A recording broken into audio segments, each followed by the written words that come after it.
दुनिया में किसी का साथ मिले ना मिले, एकमात्र हमारे परमात्मा का साथ मिल जाए, हमारे भगवान का साथ मिल जाए, तो हमें वो सब कुछ मिल जाता है जो हम प्राप्त करना चाहते हैं। दुनिया का सहारा क्या लेना, बस तेरा सहारा काफ़ी है। उनकी सहारे की आवश्यकता है। और आज बात होने वाली है इसी जून महीने की कि इसमें कितना सहारा आपको ग्रह गोचरों के माध्यम से उस परमात्मा ने आप तक पहुंचाया है। जून महीने की सारी बारीकियों को हम अभी इस वीडियो में रखने जा रहे हैं। कर्क राशि के अनुसार आपके धन की स्थिति, आपके व्यवसाय की स्थिति, आपका भाग्य कितना आपके संग देगा और साथ में आपके कैरियर की क्या स्थिति रहने वाली है, पारिवारिक दृष्टिकोण से कैसा रहेगा, विवाह, आपके स्वास्थ्य, इन्हीं सब बातों पर हम चर्चा करेंगे। आप बने रहें हमारे साथ, समझने का प्रयास करें कि ये आपके लिए बहुत अनुकूल होने वाला है। ये जून शायद आपको बहुत सुकून दिला दे। आइए एक एक करके सभी ग्रहों से प्रारंभ करते हैं। सबसे पहले प्रारंभ करते हैं ग्रहों के शासक, जो हमारे ग्रहों के राजा हैं, सूर्यदेव। सारा ब्रह्मांड उन्हीं सूर्य के आधिपत्य में तो है।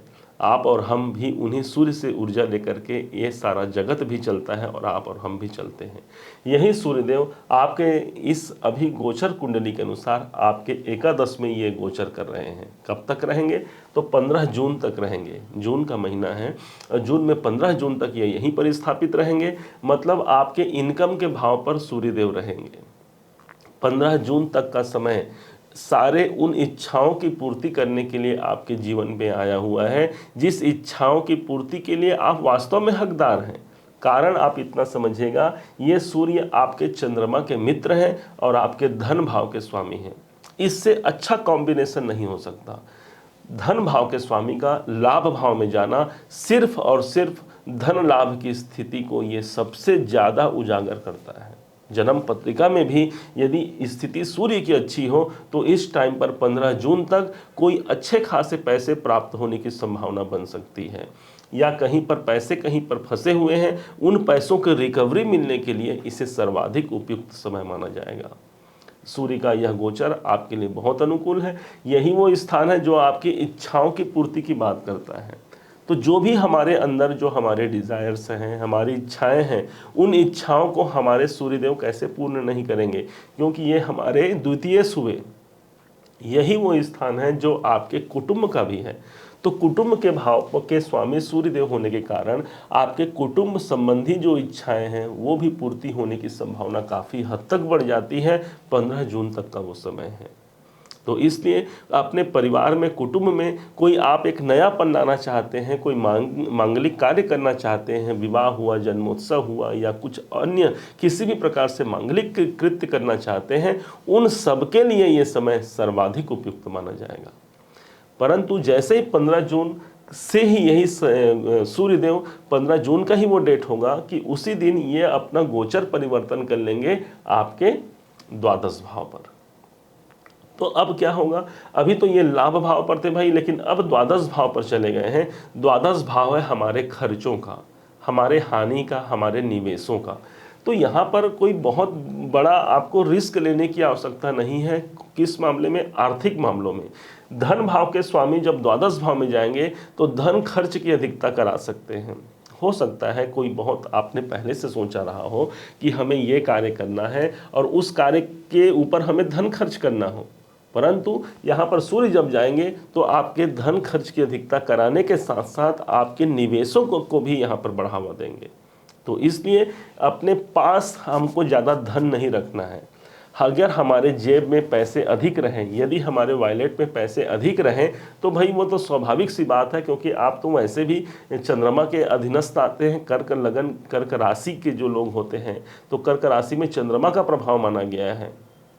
तो चंचलता आपके अंदर है और साथ में किसी दूसरे को दुखी नहीं देख सकते। दूसरे के दुख जहां आपने देखा, अपने पास खाने के लिए कोई रोटी का टुकड़ा बचे ना बचे, अपने नेवाले को भी किसी दूसरे को दे देना, ये है आपका व्यक्तित्व कर्क राशि के लिए। तो इस टाइम पर अपने खर्च को नियंत्रित रखना है। अपने ज़्यादा पैसे अपने पास न रखते हुए, बल्कि उन पैसों को बैंकों में रखें, उन पैसों को आप निवेश कर दें, उन पैसों से आप कोई अपनी आवश्यकता जो आपकी है उन पर खर्च करें। ध्यान से समझिएगा, क्योंकि ग्रहों की मंशा है आपको खर्च कराना। जब ये खर्च कराएंगे तो अगर आप अच्छे कार्यों पर खर्च कर देते हैं तो आपका द्वादश भाव एक्टिवेशन में आ गया, आपको बुरे कार्यों पर व्यय करने की आवश्यकता नहीं पड़ेगी। अन्यथा यहाँ पर चिकित्सालय का भी भाव है, इसलिए थोड़ी मोड़ी छोटी मोटी खर्चे आपके चिकित्सालय संबंधी भी बन सकते हैं। इस पर आपको सतर्कता रखने की आवश्यकता है। कुटुंब भाव के स्वामी रहेंगे तो 15 जून के बाद अपने पारिवारिक जनों के मध्य भी आपको स्थिरता रखना है। होता है ना कभी कभी कि हम किसी को कुछ गलत किसी के लिए करते नहीं, और सामने वाला यदि बुरा मान जाए तो कैसे करें, ये स्थिति बन सकती है। तो इसलिए सोच समझकर अपनी वाणी का इस्तेमाल करें, क्योंकि वाणी का भाव भी यही दूसरा भाव है, किसी को बुरा ना लगे ऐसा ध्यान रखें। ऐसी वाणी बोलिए मन का आपा खोए, औरन को शीतल करे आप भी शीतल होए। तो इस प्रकार से यदि इसको हमने इस पद्धति को हमने जाना और समझा तो यकीन मानिए यही सूर्य का गोचर आपके निवेशों का प्रतिफल ही नहीं, आपके आर्थिक मामलों में वृद्धि भी करेगा, क्योंकि यही वो आपके धनेश हैं, आपके धन भाव के मालिक हैं। अब दूसरा पॉइंट लेते हैं हम मंगल। ग्रहों के सेना नायक माने जाते हैं मंगल देव को, और यही मंगल देव पूरे गोचर के दौरान इस पूरे जून महीने में आपके रहेंगे। हमने लिखा है 1 जून से 30 जून तक ये ऑलरेडी कर्क राशि में ही रहेंगे, मतलब आपके लगन में ही हैं। तो इसलिए मंगल का प्रभाव आपके ऊपर आ गया। यहाँ पर मंगल जब आते हैं तो एक साहस और शूरवीरता हमारे अंदर प्रदान करते हैं, तो वो साहस, वो वीरता, वो हिम्मत हमारे अंदर आ जाएगी। आप देखेंगे इस पूरे जून महीने में आप बहुत अपने आप को साहसी फील करेंगे। एक कॉन्फिडेंस का जो लेवल होगा वो बहुत ऊंचा होगा।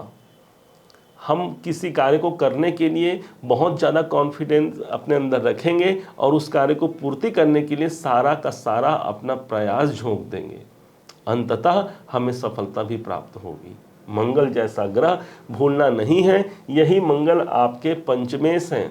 पंचमेश माने कि त्रिकोण भाव का स्वामी यदि लगन में जाए, इससे अच्छा कॉम्बिनेशन नहीं हो सकता।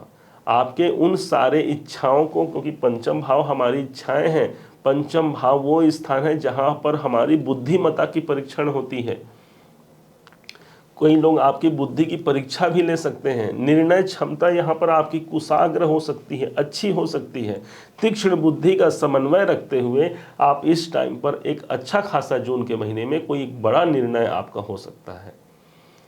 निर्णय विशेष तौर पर यह भी हो सकता है, आपके संतानों को लेकर के कोई निर्णय हो सकता है, आपके निवेशों को लेकर के हो सकता है, आपके मनोरंजन को लेकर के कोई निर्णय हो सकता है। पंचम भाव आपके मनोरंजन है, तो मनोरंजन के मामले में ये जो जून का महीना है कोई एक अच्छा खासा आपको इंटरटेनमेंट करा देगा। मंगल जब 4 नंबर पे होते हैं, मतलब आपके राशि पर ही होते हैं, तब इसे नीच का मान लिया जाता है। लेकिन आपको डरना नहीं है। मंगल यहाँ पर नीच के तो हुए हैं, थोड़ा बहुत स्वास्थ्य में आपको ध्यान रखने की आवश्यकता है। अपना स्वास्थ्य पर ध्यान दें, थोड़ा बहुत योगा, व्यायाम, मेडिटेशन इत्यादि करते रहें। बाकी ये मंगल आपके योग कारक ग्रह होने के कारण आपको अधिक दुर्बलता और अधिक आपको अशांति नहीं दे पाएंगे। अब यहाँ से देखते हैं इस मंगल की दृष्टियों को। तो 1 2 3 4 ये चतुर्थ भाव को मंगल देख रहे हैं। तो इस जून के महीने में यदि कोई प्रॉपर्टी संबंधी आप डील करना चाहते हैं तो ये अनुकूल समय होगा। मंगल की यहाँ पर दृष्टि आ रही है, तो मंगल जहाँ पर देखते हैं उस भाव को मंगल करते हैं, और कोई डील हमारे अंदर एक कोई अनुबंध हो सकता है, खासकर कहाँ प्रॉपर्टी, क्योंकि ये 4th हाउस हमारा प्रॉपर्टी है। विशेष तौर पर यदि जो लोग भूमि क्रय करना चाहते हैं उनके लिए तो ये और अच्छा टाइम है। इससे अच्छा समय आपको जून महीने से अच्छा नहीं मिलेगा। रजिस्ट्री करना, कोई ज़मीन अपने नाम करना अनुकूलता है। कोई भूमि संबंधी विवाद भी चल रहा हो तो यहाँ पर मंगल आपका साथ देंगे। नीच का होने के कारण थोड़ी बहुत उसमें अवरोध आएगा, परंतु अंततः आप उसमें शामिल होकर के उससे सफलता भी प्राप्त कर पाएंगे। अब मंगल की 7वीं दृष्टि की बात करते हैं। मंगल की 7वीं दृष्टि पड़ रही है आपके 7म भाव पर। तो यहाँ पर दाम्पत्य भाव पर चल रहा है, जहाँ पर उच्च की दृष्टि है। तो दाम्पत्य जीवन में एक अनुबंध के तहत आपको रहना होगा। हो सकता है इस टाइम पर थोड़े कहा सुनी ज़्यादा हो जाए पति पत्नी के मध्य। वैसे भी दाम्पत्य जीवन के लिए मंगल को तो ऐसा माना गया है कि मंगल यदि सप्तम भाव से रिलेशन बना ले तो दाम्पत्य जीवन में थोड़ा सा उठापटक की स्थिति बनती है आपस में। तो यहाँ पर उस अनुबंध की स्थिति रखते हुए हम मतलब अनुबंध की स्थिति कैसे बोल रहे हैं, आप एक साथ तो रहेंगे तो, परंतु पति पत्नी के मध्य वो प्रेम का अभाव थोड़ा सा देखने को मिल सकता है। तो इसलिए अपने पार्टनर के साथ कोशिश करना है कि कोई कहा सुनी ना हो, उनका रेस्पेक्ट करते हुए आप इस मंगल के अमेजिंग रिजल्ट ले सकते हैं। क्योंकि मंगल यहाँ पर जो दृष्टि दे रहे हैं वो उच्च दृष्टि है, तो उच्च दृष्टि होने के कारण आपके पत्नी का सहयोग या आपके पति का सहयोग आपके लिए सदैव लाभकारी होगा।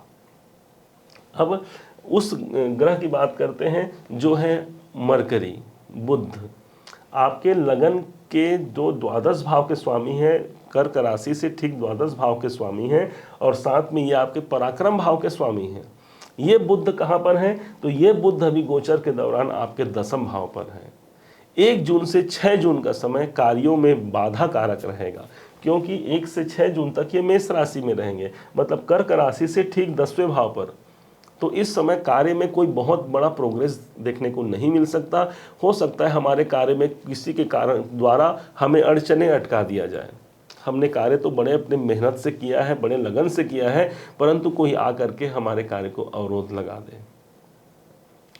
बुध 1 से 6 जून तक यही रहेंगे। जहां 7 जून का डेट आएगा, 7 जून से लेकर के 24 जून तक यही बुध चले जाएंगे आपके एकादश भाव में। ये वो भाव होगा, ये वो डेट होगा 7 जून से 24 जून का डेट, जिस टाइम पर बुध आपके इच्छाओं की पूर्ति करने के लिए बाध्य हो जाएंगे। क्यों? इसलिए भी क्योंकि यहाँ पर ये जा रहे हैं, अपने मित्र की राशि पर जा रहे हैं, सूर्य के साथ में रहेंगे। अपने मित्र के राशि शुक्र की राशि पर जा रहे हैं और सूर्य के साथ रहेंगे। दोनों ही कॉम्बिनेशन, दोनों ही परिस्थितियों में यहाँ पर बुध को एक बल प्राप्त हो जाएगा। आप ये मानिए, आप किसी के घर गए और वहाँ पर जाकर के आप जिसके घर गए वो भी आपके मित्र का घर है, और जिसके जो वहाँ पर लोग हैं वो भी आपके मित्र हैं। कितना आपको खुशी महसूस होगा, कितना आप वहाँ पर अच्छा महसूस करेंगे। और माना जाता है जिसके हृदय में, जिसके मन में शांति है और प्रसन्नता है, उससे ज़्यादा सक्सेसफुल व्यक्ति संसार में नहीं हो सकता।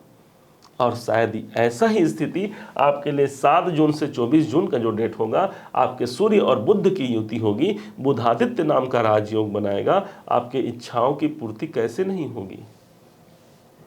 और इसमें भी अगर और शॉर्ट लिया जाए तो सूर्य तो यहाँ पर 15 जून तक रहेंगे और ये 7 जून को प्रवेश करेंगे। तो सबसे इंपॉर्टेंट जो आपके लिए डेट होगा वो 7 जून से 15 जून। 7 जून से 15 जून, इस टाइम पर आप देखिएगा कोई ना कोई आपके जो ड्रीम हैं, जो इच्छाएं हैं, वो उनकी पूर्ति होने की संभावना। किसी ऐसे व्यक्ति से भी आपको सहारा मिल सकता है जिससे हमारे सहारा अभी तक नहीं मिल पा रहे हैं, या वो हमारे आंखों से ओझल था, वो अचानक से हमारे सामने आ जाए। कोई स्त्री हो सकती है, कोई पुरुष हो सकता है, क्योंकि भगवान को जब कृपा करना होता है तब किसी न किसी को हमारे जीवन पर भेज देता है। और यही स्थिति यहाँ पर 7 से 15 जून के मध्य सबसे ज़्यादा रहेगी, और 7 से 24 जून के मध्य तो ये स्थिति बनी ही रहेगी। लेकिन जैसे ही 24 जून से 30 जून का जो डेट होगा, उस टाइम पर यही बुध आपके द्वादश भाव पर चले जाएंगे, और जो कि आपके शत्रु का भाव है, द्वादश भाव। तो यहाँ पर जाकर के आपके खर्चों को बढ़ावा देंगे। तो इसलिए खर्चों से बढ़ावा को रोकना है। इस टाइम पर खर्चे अधिक हो सकते हैं। आपने कहाँ पर मुझे पैसे लगाने हैं, कहाँ मुझे धन खर्च करना है, इसका आपको लेखा जोखा और ध्यान रखना होगा। द्वादश भाव हॉस्पिटल है, चिकित्सालय का व्यय है, इसलिए चिकित्सालय संबंधी व्यय से भी आपको अपने आप को बचाना होगा। किसी न किसी कारण से 24 से 30 जून के मध्य चिकित्सालय संबंधी व्यय की संभावना बन सकती है।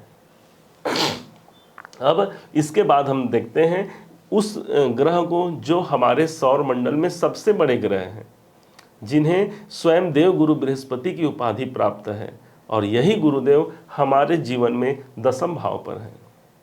हे गुरुदेव, आप दसम भाव पर हैं, अर्थात आप सिर्फ और सिर्फ हमारे कैरियर की ग्रोथ के लिए आप यहाँ पर उपस्थित हैं, आप ऐसा मानिए। क्योंकि दसम भाव हमारे कर्मों का होता है, हमारे कैरियर का होता है, और हमारे कैरियर को अच्छा बनाने के लिए, हमारे कैरियर कर्म क्षेत्र को प्रोग्रेस दिलाने के लिए हमारे गुरु से बड़ा हमारा कोई साथी नहीं हो सकता। भूलना नहीं है, यही गुरुदेव आपके भाग्य भाव के स्वामी हैं, नवम भाव के स्वामी हैं आपके। इसलिए मानो आप ऐसा मानिए कि भाग्य उठ करके आपके कर्म में आ गया है, मतलब भाग्य का साथ इस टाइम पर कर्म में मिल गया है। आपने जो कर्म किया है वो तो किया है, साथ में आपको भाग्य का साथ भी मिल गया, किस्मत का साथ मिल गया। सोच सकते हैं आप कि एक तो होता है मेहनत करने वाला, अपने कर्म के भरोसे रहने वाला, और दूसरा होता है भाग्य के भरोसे रहने वाला। और दोनों का कॉम्बिनेशन जब मिल जाए तो इससे श्रेष्ठ इंसान, इससे श्रेष्ठ प्रोग्रेस करने वाला कहीं और दूसरा देखने को नहीं मिलेगा। और ये गुरुदेव जो यहाँ पर आपके दसम में आए हैं, वो सिर्फ जून महीने की बात नहीं है, जून महीने के आगे भी पूरे 1 वर्ष के लिए यहाँ रहेंगे। तो इसलिए आपके लिए सर्वाधिक उपयुक्त है। वैसे भी भाग्य के कारक माने गए हैं गुरुदेव को, बृहस्पति जी को, और ये जब भाग्य के कारक हो करके आपके दसम भाव पर रहेंगे, भाग्य में एक सहायता मिलेगी। ये स्थान काहे का है? ये स्थान है आपके परमात्मा की कृपा। तो इस टाइम पर परमात्मा की कृपा सर्वाधिक रहेगी आपके ऊपर। परमात्मा की कृपा उसे ही बोलेंगे ना जब हमने कोई गलत किया फिर भी हमें वहाँ पर उनका साथ मिल जाए। आपके छोटे छोटे बच्चे हैं, मान लीजिए, उन छोटे बच्चों से कोई गलती हो जाती है तो आप उन्हें थोड़ा डराते हैं, धमकाते हैं, और उसके बाद बार बार गलती होती है तो आप उसे समझाते हैं, लेकिन आप उसे कड़ा दंड नहीं देते। क्यों? क्योंकि आपको पता है यह बालक है और ये अभी अनजान है, अबोध है। उसी प्रकार से गुरुदेव जब आपके भाग्य के स्वामी दसम में जाते हैं तो आपकी अबोधता को क्षमा करते हुए आपके कैरियर में 4 चांद लगाते हैं। ऑलरेडी यहाँ पर राहु देव विद्यमान है। तो जो लोग राजनीति से जुड़े हुए हैं या जो लोग राजनेता हैं, किसी भी कारण से यदि राजनीति फील्ड से उनका संबंध है, उनके लिए भी ये स्पष्ट करना चाहेंगे, उनको भी यहाँ पर अच्छा खासा एक राजयोग की स्थिति बनती है। राजनीति में एक श्रेष्ठ पद को प्राप्त कर सकते हैं, लेकिन उनके जन्म पत्रिका में भी यदि यह ग्रहों का संचार इसी के प्रकार अनुकूल हो तब। गुरुदेव यहाँ पर बैठ करके 1 2 3 4 5 पंचम दृष्टि दे रहे हैं। कहाँ पर? आपके धन भाव पर। गुरु का दृष्टि पंचम माना जाता है कि गुरु जहाँ देखते हैं उस भाव को गंगा जल के समान पवित्र कर देते हैं। आपकी वाणी की पवित्रता हो गई। मानो आपने कुछ बात किसी को बोला और सामने वाला इतना प्रभावित हो गया आप पर कि वो जान तक लुटा दे आप पर। ये होती है वाणी। वाणी का प्रभाव आप देखेंगे इस पूरे जून महीने की बात ही नहीं, पूरे अभी साल भर तक गुरु हैं, आपके वाणी में वो ओ जाएगा, वो ज्ञान आएगा। गुरु ज्ञान के कारक हैं। मानो आपका अधिकतर कार्य सिर्फ जुबान से होगा। आपने बातें की, आपने किसी से रिक्वेस्ट किया और उस आपके अनुनय विनय को सामने वाला दूर हटा नहीं सकता, उसे पूरा करना ही पड़ेगा। दसम में जब गुरु होते हैं तब एक समय आ जाता है कि हम स्वयं दूसरों को शिक्षा दें। भाई ये कर्म स्थान है और कर्म स्थान पे गुरु आ जाए तो सीधा सीधा आप रिलेशन देख लीजिए। टीचर को, एक शिक्षक जो होता है स्कूल में, कर्म उसका क्या है? दसम भाव, और वो स्वयं कौन हो गया? गुरु। तो इस प्रकार से हमारे कार्य क्षेत्र में भी वो ग्रोथ देखने को मिलेगा जो गुरु यहाँ पर उपस्थित है।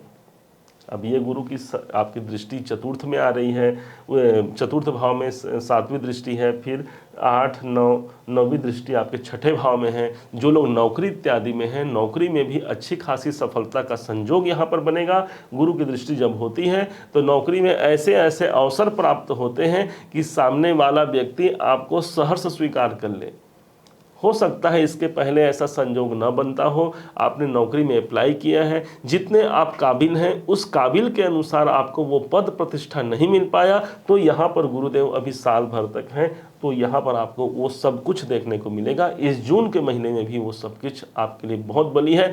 विशेष बात आपको भूलना नहीं है, 10 जून का वो डेट होगा, ध्यान से समझिएगा, 10 जून का वो डेट होगा जब यही गुरु आपके अच्छे डिग्री पे पहुंच जाएंगे, 11 डिग्री से ऊपर चले जाएंगे, और तब जाकर के पूरे जून के महीने में आप अपने कैरियर के लिए ज़्यादा फोकस कीजिएगा। बिजनेस हो तो भी अनुकूल है, नौकरी है तो भी अनुकूल है, क्योंकि दशम से दशम दृष्टि होने के कारण ये सप्तम भाव भी आपका बिजनेस का होता है, ये भाव भी आपका कर्म, किसी भी प्रकार से आपका जो आपका कार्य है उन कार्यों में गुरु का प्रभाव आपको देखने को मिलेगा। 10 जून का डेट आप ध्यान रखेंगे, और ये लगभग अभी लंबे समय तक रहेंगे। हम इसके लिए एक अलग से वीडियो लेकर के भी आने वाले हैं, उसमें आप देखिएगा, उसमें बहुत डिटेल में बताने वाले हैं कि गुरु के इस डिग्री का आपके जीवन पर कब कब क्या प्रभाव पड़ेगा। ओवरऑल इतना समझिए कि आपके कैरियर और आपके बिजनेस और नौकरी तीनों में यहाँ पर ग्रोथ देने के लिए आए हुए हैं। अब उस ग्रह की बात करते हैं जो सौंदर्य के प्रतीक माने गए हैं, शुक्राचार्य, और यही शुक्र जो धन के, वैभव के, विलासिता के, हमारे भौतिक संसाधनों के जो ग्रह हैं, ये शुक्र की स्थिति बनी हुई है लग्न में। भाई मुझ में स्वयं मेरे चेहरे में शुक्र आया हुआ है, मुझसे सुंदर कौन कार्य कर सकता है। शुक्र जहां पर होते हैं उस भाव को सुंदर बनाते हैं, आपके तो लगन पे हैं, आपकी सौंदर्यता बढ़ाएंगे। दूसरा, एक उमंग का वातावरण आपके मुख पर हमेशा देखने को मिलेगा, कितनी भी मुश्किलें आ जाएं। आप देखिएगा कर्क राशि के भाई बहन इस टाइम पर बहुत प्रसन्नता पूर्वक अपना समय रखेंगे, कितना भी मुश्किल है पीछे दरकिनार करते हुए सामने देखेंगे तो एक स्माइलिंग फेस इनका हमेशा बना होता है। और यही कारण है पूरे के पूरे इस जून महीने में ये शुक्र आपके लग्न में रह करके आपके सुंदरता के साथ साथ आपके जीवन को भी सुंदर बनाएंगे। दशम दृष्टि आपके बिजनेस भाव पर है, इसलिए आपके कैरियर, आपके बिजनेस, आपके नौकरी को यहाँ पर सर्वाधिक लाभ और प्रोग्रेस मिलने की संभावना यहाँ शुक्र बना रहे हैं। कारण समझना है आपको कि जहाँ पर ये देख रहे हैं ये इनकी मित्र की राशि है, और जब शुक्र जैसा एक इंपॉर्टेंट ग्रह अपने मित्र की राशि को देखता है सप्तम भाव पर, तो जिनके विवाह नहीं भी हो रहे हैं उनके विवाह होने की संभावना काफ़ी हद तक बढ़ जाएगी। इस जून के महीने में हो सकता है कोई रिश्ते आपके फिक्स हो जाएं, और साथ में आपके वैवाहिक संबंधों के लिए भी इसे अच्छा ही माना जाएगा। विवाह संबंध के लिए और वैवाहिक जीवन दोनों के लिए अनुकूल माना जाएगा। बिजनेस स्थल पर देखेंगे आप कोई न कोई नया आप कार्य जरूर करेंगे अपने व्यवसाय में, उसको कैसे मैं सुंदर बना सकता हूँ, क्योंकि शुक्र की दृष्टि है, ये इवेंट होगा। अब बात करते हैं उन ग्रह की जो स्वयं दंडनायक हैं। इन सभी ग्रहों में जो दंडनायक की जिन्हें पदवी प्राप्त है, भगवान सूर्य के जो पुत्र हैं शनिदेव। शनिदेव का गोचर आपको पता है आपके अष्टम भाव पर चल रहा है, और इसी कारण आप 7.5 के प्रभाव से भी ग्रसित हैं। परंतु इसी दरमियान इस जून महीने में ही एक बहुत बड़ा परिवर्तन होने जा रहा है, और वो परिवर्तन क्या होगा? वो परिवर्तन होगा 17 जून सन 2023 का वो दिन होगा जब यही शनि आपके वक्री हो जाएंगे। जब शनि वक्री हो जाते हैं इसका मतलब ये है एक घर ये पीछे का फल दे रहे हैं, आपके लिए बहुत अच्छा है। सभी राशियों से ज़्यादा मैं तो कहूँगा कर्क राशि के लिए अच्छा होगा। एक प्रकार से आपको अढ़ैया से मुक्ति, जो अढ़ैया का प्रभाव आपको चल रहा है इससे लगभग आपको मुक्ति। क्यों भाई? यहाँ का रिजल्ट ये 50% देंगे। अभी अष्टम भाव रुकावट, बाधा, डिप्रेशन, तनाव के भाव पर शनिदेव हैं, तो कहीं न कहीं इन सब चीज़ों से हमारा संबंध है। लेकिन जैसे ही ये वक्री होते हैं एक भाव पीछे का फल देंगे, मतलब सप्तम भाव का फल देंगे। आपके लिए वो समय होगा जो आप अपने पास्ट में जा कर के, आप ये मानिए कि आपके पास एक टाइम मशीन है, एक ट्रेवल मशीन है, और आपको पास्ट में ले जाए। करीब 4 महीना तक शनिदेव अभी ये पीछे रहेंगे। इसका एग्जैक्ट डेट हम अभी आपको अगला जो वीडियो हमारा आएगा शनि के ऊपर पे, इसी वक्री के ऊपर पे, उसे देखना मत भूलिएगा। उसमें हम बहुत ज़्यादा इसके डिटेल वर्णन करने वाले हैं कि कर्क राशि पर इनके क्या क्या प्रभाव होंगे इस वक्री के दौरान। वक्री होना मतलब आपके बिजनेस, आपके दाम्पत्य, आपके जीवन में कैरियर, इन्हीं सबको वो सुधार करने के लिए आएंगे। अष्टम भाव के रिजल्ट आपको कम मिलेंगे, अल्प मिलेंगे, और इस टाइम पर यदि आपने इस भाव को सुधार कर लिया तो कैसे आपके जीवन में प्रोग्रेस नहीं होगा। 17 जून तक अभी शनि यही रहेंगे, 17 जून के बाद ये लंबे समय तक अभी आपके वक्री स्थिति में आएंगे। आपको वो स्थान देखना है कहाँ पर ये ध्यान देंगे, तो ये आपके सप्तम भाव को एक सुधार करने की स्थिति बना रहे हैं। तो सप्तम भाव आपका सुधरेगा, सप्तम भाव आपका बनेगा, आप ऐसा समझिए। इसके बाद राहु और केतु की बात करते हैं। राहु ऑलरेडी आपके दसम भाव पर है, आपके कैरियर के भाव पर है। राहु जैसा ग्रह आपके लिए मित्र राशि नहीं है। राहु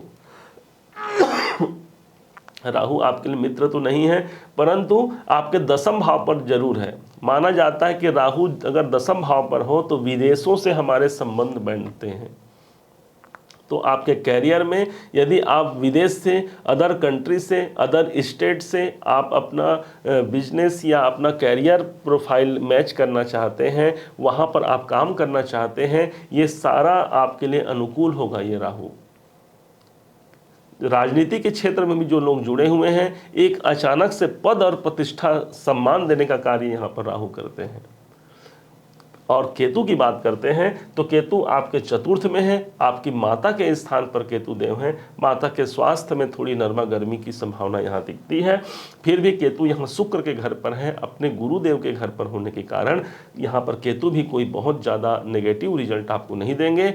थोड़ा बहुत आपको सतर्कता रखना होगा अपनी प्रॉपर्टी को लेकर के। इसमें यदि कोई पहले से प्रॉपर्टी संबंधी विवाद चल रहे हैं तो ये कुछ और लंबित हो सकते हैं इस जून के महीने में। और बाकी 9 ग्रहों की बात की जाए तो कर्क राशि के अनुसार अभी ग्रहों की स्थिति श्रेष्ठ है। आप ये यकीन मानिए, आप उस सिद्धांत को अपनाइए जो सिद्धांत है आपके भाग्येश का, आपके गुरु का, और यही आपके तारणहार बनेंगे इस जून के महीने में।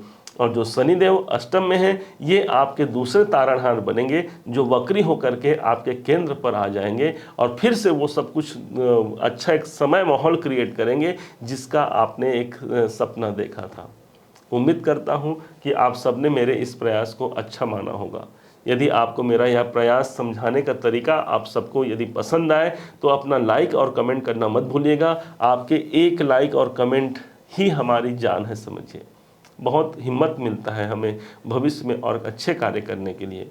और यदि अभी तक आपने चैनल को सब्सक्राइब नहीं किया है, सब्सक्राइब करके रखिएगा ताकि आने वाले वीडियो आप तक शीघ्र अतिशीघ्र पहुंच पाए। पुनः आप सभी का दिवस मंगलमय हो। इन्हीं शुभकामनाओं के साथ जय श्री कृष्ण।